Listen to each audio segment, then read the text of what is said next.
যা দিয়েছিল এবং একটা প্রসঙ্গে আমি বলেছিলাম বিএনপির প্রসঙ্গটা এসেছিল। সে বিএনপির আমলে 10টা অস্ত্র সীমান্ত হয়েছিল, এটা আমাদের সার্বভৌমত্বের জন্য হুমকি স্বরূপ, এটা আমাদের নিরাপত্তার জন্য হুমকি স্বরূপ।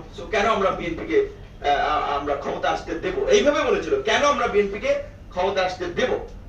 তাহলে সে বাংলাদেশে ক্ষমতায় কারা আসবে সেটা তুমি এইভাবে বলতে পারো না।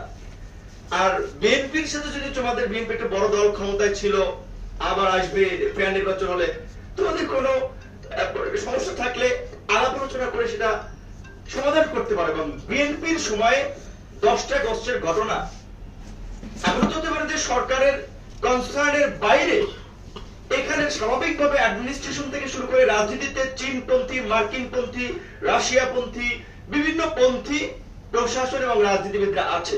তো হতে পারে যে বিএনপির সাথে তোমাদের